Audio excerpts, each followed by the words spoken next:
क्या कहा तुमने? सिकंदर लोदी?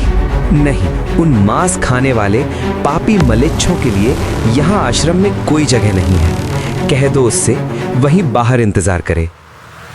हे राजन, स्वामी जी ने बादशाह को अंदर आने से मना कर दिया है।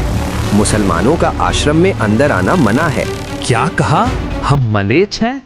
2 कौड़ी का ऋषि अगर हमें ऐसा कह सकता है, दिल्ली के बादशाह को ऐसा कह सकता है, तो आम मुसलमानों को तो न जाने क्या क्या कहता होगा। बादशाह सलामत, शांत हो जाइए, रुक जाइए।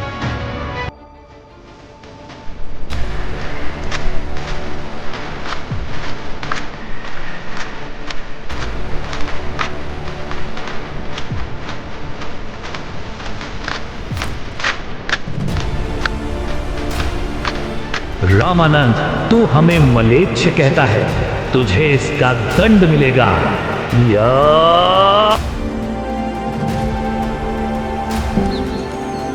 ये सत्य घटना उस समय की है जब दिल्ली के बादशाह सिकंदर लोदी को जलन का रोग हो जाता है। बादशाह का शरीर जला हुआ दिखाई नहीं दे रहा था, लेकिन पीड़ा इतनी थी कि जैसे शरीर को अग्नि से जला दिया गया हो। राजा सिकंदर लोदी ने सभी प्रकार की औषधि सेवन की। बड़े बड़े वैद्य बुलाए गए, लेकिन बादशाह पर कोई भी औषधि काम नहीं कर रही थी। बादशाह सलामत, अब आपकी तबीयत कैसी है? हमें जरा भी आराम नहीं हुआ।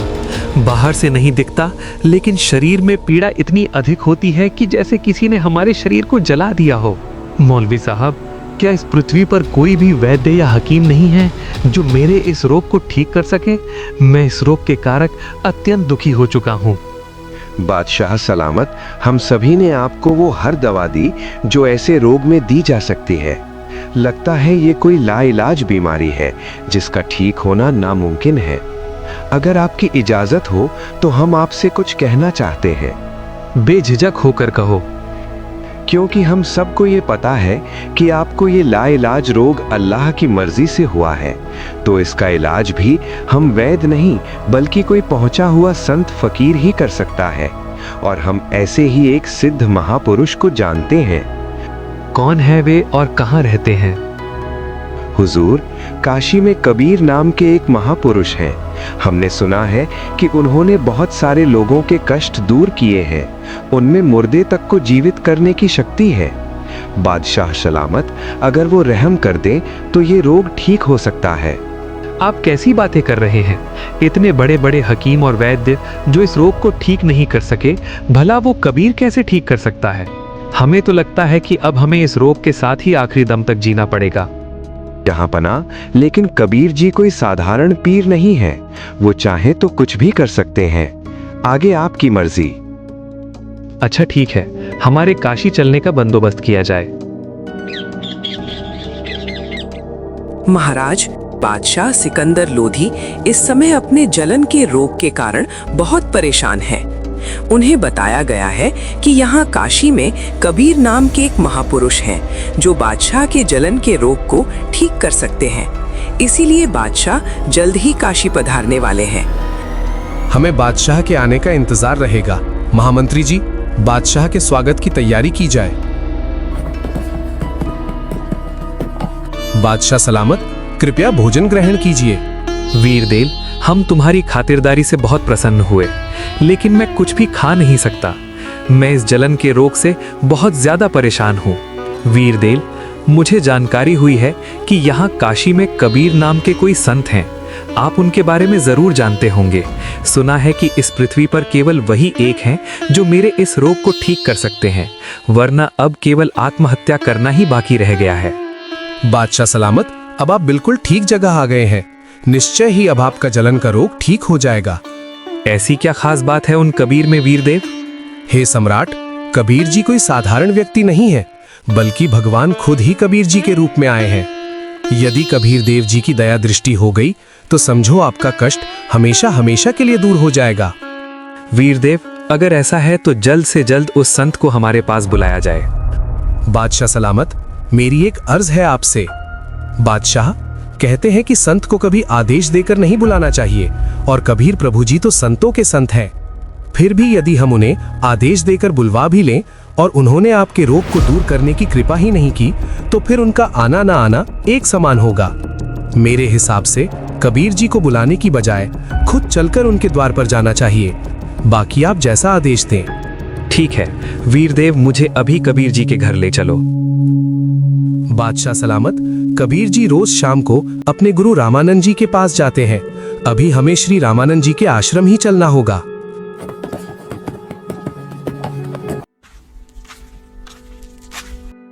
हे भक्त, क्या कबीर जी आ चुके हैं? अभी नहीं आए हैं राजन, आने ही वाले हैं। इस समय वो अवश्य आते हैं। श्री रामानंद जी से कहिए दिल्ली के बादशाह सिकंदर लोदी आए हैं, आपके दर्शन करना चाहते हैं और कबीर जी से मिलना चाहते हैं। कबीर जी आएंगे तब तक यहाँ आश्रम में कुछ देर आपके पास बैठना चाहते हैं।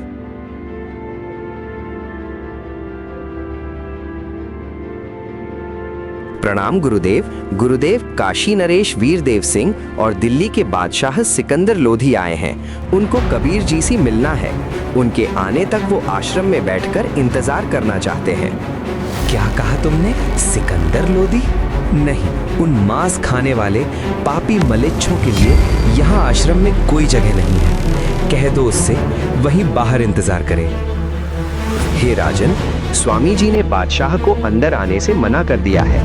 मुसलमानों का आश्रम में अंदर आना मना है। क्या कहा? हम मलेच्छ हैं? 2 कौड़ी का ऋषि अगर हमें ऐसा कह सकता है, दिल्ली के बादशाह को ऐसा कह सकता है, तो आम मुसलमानों को तो न जाने क्या क्या कहता होगा।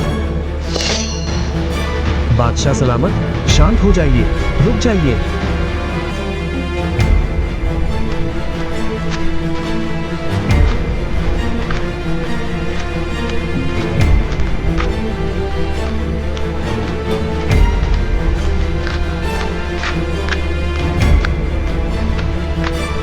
रामानंद, तू हमें मलेच्छ कहता है, तुझे इसका दंड मिलेगा। या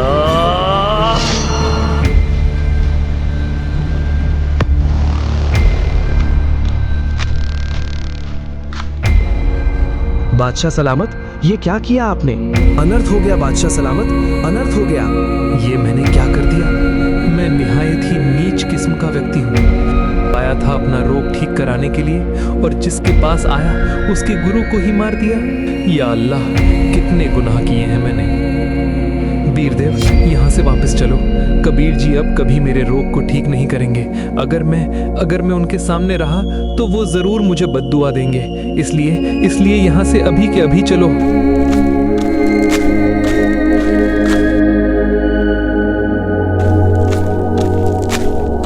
बादशाह सलामत, कबीर जी वो सामने से आ रहे हैं।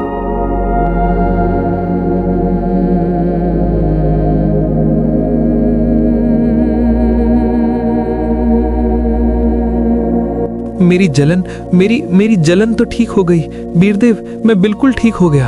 हाँ, बिल्कुल ठीक। दो राजा एक साथ, काशी नरेश और दिल्ली के बादशाह का इस गरीब के पास कैसे आना हुआ? हे अल्लाह की जात, मुझे माफ कर दीजिए। मैं बहुत नीच और पापी हूँ। हे परवरदिगार, जिस उद्देश्य से मैं आया था वह तो आपके आशीर्वाद मात्र से ही ठीक हो गया। मेरे शरीर में जलन का असाध्य रोग था जिसका कोई उपचार नहीं हो रहा था। उस भयंकर पीड़ा को आपने पल भर में दूर कर दिया। लेकिन हे परमात्मा, मैंने एक जुल्म कर दिया।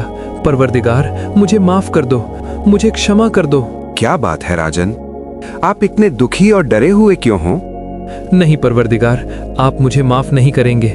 मुझसे बड़ा अपराध हो गया है। अगर आप उस अपराध को सुनेंगे तो मुझसे खफा होकर मुझे बद्दुआ देंगे और मैं फिर से वैसा ही हो जाऊंगा जैसा यहाँ आया था।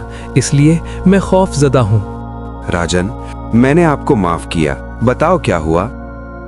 हे भगवान, हमने रामानंद जी से कहा कि जब तक कबीर जी नहीं आते तब तक हम आश्रम में बैठकर इंतजार करेंगे।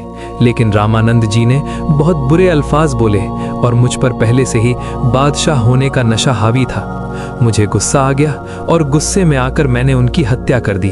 परवरदिगार, मुझे माफ कर दो, मुझे क्षमा कर दो। बादशाह, जो होना था वो हो गया। सच तो ये है कि कोई किसी को नहीं मारता। स्वामी जी की मौत आज होनी थी और आपके हाथों से ही होनी थी। ये पहले से ही निश्चित था। कोई बात नहीं, मन को दुखी मत करो। लेकिन अब आप स्वामी रामानंद जी का अंतिम संस्कार करवा कर ही वापस जाना, नहीं तो प्रजा आपको बहुत बुरा भला कहेगी।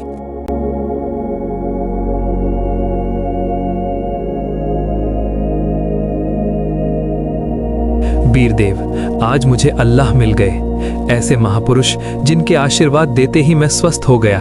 और मैंने इतना बड़ा जुल्म किया, फिर भी उन्होंने मुझ पर गुस्सा तक नहीं किया। सिकंदर लोदी राजा ने अपने गुरुदेव की हत्या कर दी। देखो भक्तों, कोई किसी को नहीं मारता है। अपने गुरुदेव के प्रारब्ध में ये पहले से ही लिखा था, इनके हाथों मरना। नहीं तो कहां सिकंदर लोधी बादशाह दिल्ली से चलकर यहां अपने आश्रम में आए। इनका तो कोई मतलब ही नहीं बनता यहां आने का।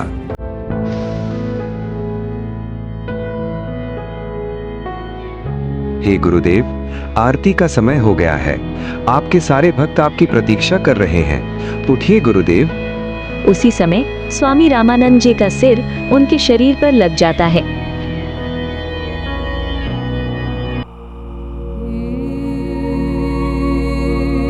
ये तो चमत्कार हो गया। कबीर साहब जी ने स्वामी जी को जीवित कर दिया। कबीर साहब की जय हो। कबीर साहब की जय हो। हे कबीर जी, ये मेरे शरीर के आधे हिस्से से खून और आधे हिस्से से दूध क्यों निकला है? आखिर क्या राज है इसके पीछे? गुरुदेव, आप तो परम ज्ञानी हो, आपको तो सब पता है। आप तो बस मुझे महिमा देना चाहते हैं, इसलिए आप मुझसे ये प्रश्न कर रहे हैं। गुरुदेव, आपने अपने इस दास कबीर को गुरु मंत्र देकर हिंदुओं से तो छुआछूत की बुराई को दूर कर दिया, लेकिन मुसलमानों से आप अभी भी नफरत करते हैं। गुरुदेव, कोई भी जाति धर्म मजहब बुरा नहीं होता, लोग बुरे हो सकते हैं। हम उन्हें सही रास्ते पर ले जाने ही तो आए हैं। हम उनकी बुराई को दूर करेंगे, ना कि उन्हें खुद से दूर करेंगे। आप अभी तक मुसलमानों से नफरत करते हो, आप मुक्ति प्राप्त नहीं कर सकोगे। राजन, मैं तो बहुत ही नीच इंसान हूँ। पहले भी मैं ब्राह्मणों के अलावा किसी और को अपने पास नहीं आने देता था, और अभी भी मेरे अंदर यही कमी थी कि मैं मुसलमानों से नफरत करता था। लेकिन आज कबीर साहिब जी की कृपा से मेरे मन से ये मैल भी चला गया। कबीर जी दुनिया के लिए मेरे शिष्य बनकर लीला कर रहे हैं, किंतु सच तो यही है कि कबीर जी स्वयं सर्व सृष्टि के रचनहार हैं, और मैं भी इन्हीं की शरण में हूँ। राजन, मैंने तुम्हें बहुत बुरा भला कहा, मुझे क्षमा करना। हे स्वामी जी, आप मुझे माफ करें गुरुदेव। मैं एक नीच इंसान हूँ। मैंने भी बिना सोचे समझे आप जैसे महापुरुष की हत्या कर दी। मेरी खुशकिस्मती है कि आज मुझे कबीर देव जी के रूप में आज मुझे अल्लाह मिल गए। इस तरह परमात्मा कबीर देव जी ने न केवल सिकंदर लोधी बल्कि गुरु रामानंद जी को भी सत्मार्ग दिखाया। दोस्तों, अगर आपको ये कहानी पसंद आई हो तो वीडियो को लाइक जरूर करें। धन्यवाद।